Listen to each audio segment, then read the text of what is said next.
Differential equations. Wow, I hope everyone is doing well. Unbelievably, we've had such a crazy semester, but here we are really in our final days reviewing the last lessons. We're getting ready for our last assessment, a quiz that will be on the 4.4 and 4.7 material.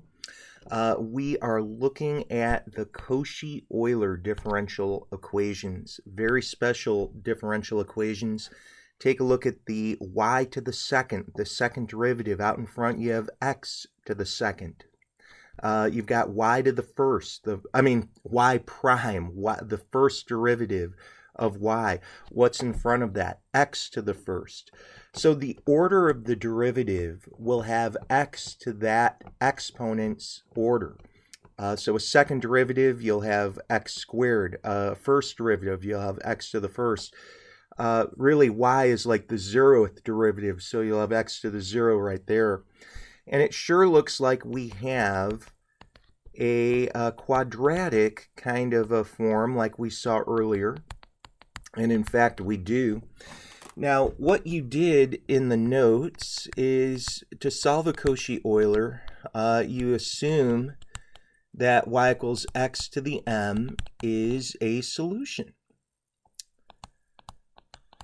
And you don't have to go through the whole derivation of what happens.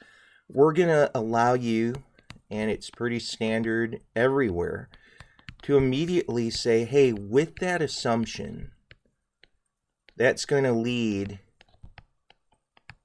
to a quadratic equation that we see here. So we would be left with a 1m squared plus a 9 minus 1m plus a negative 20, and you can see we'll have m squared plus 8m minus 20, and then we're just going to go ahead and factor that. That's going to be, think about it, you need to multiply to negative 20, two numbers to do that, but you also want to add to a positive 8.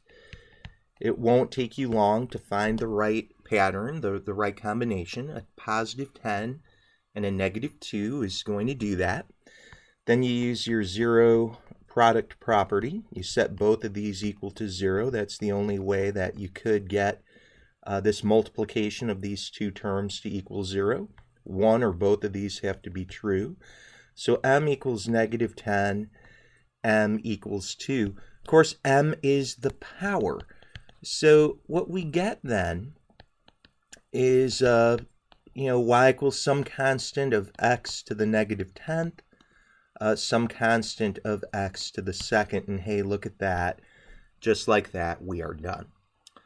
So we're going to do the same thing down here. Of course, a is going to equal 1, b is going to equal a 1, and c is going to equal a 4. And again, what are we doing? We're assuming that y equals x to the m is a solution for this Cauchy-Euler differential equation. Well, it's only going to take you a moment to get this thing set up. And forgive me, this is a m squared. And the eraser's having a little bit of trouble here. There we go. And let's see what we get. We're going to get a 1m squared, right?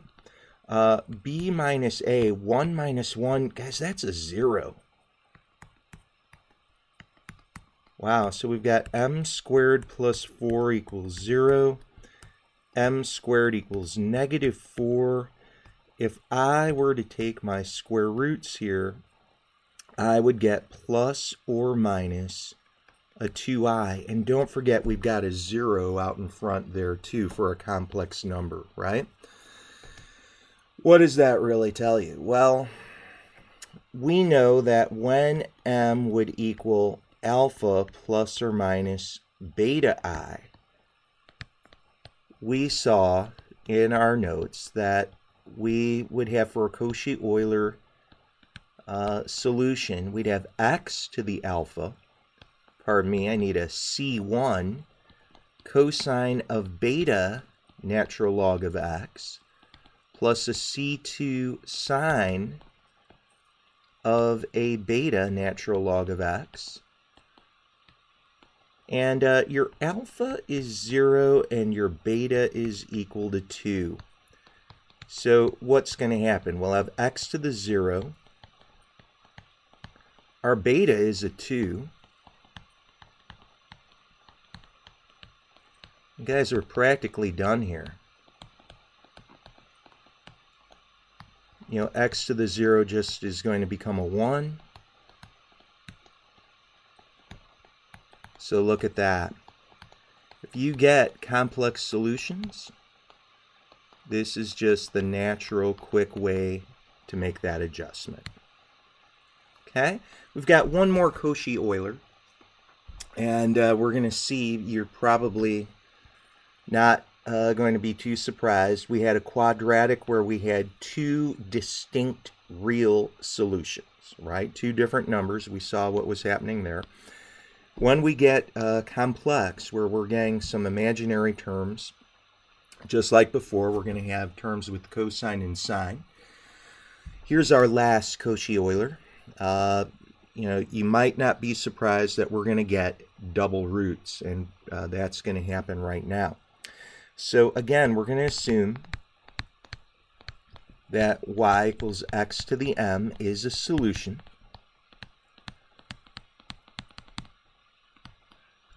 You know, your a is a 1, your b is a 5, and your c is a 4. And, you know, if you wanted to go through the derivation, you certainly could. Definitely save yourself some time, though. You know, after you talk through this, it goes pretty quickly. You can see we're going to have a 1m squared.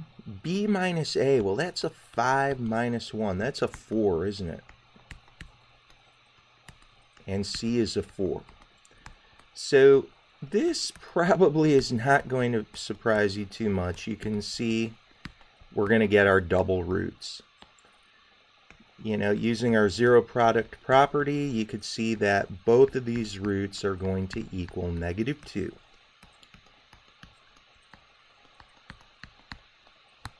But where does that lead us for a final answer? Well, we know that we're going to have x to the -2 for one of our roots.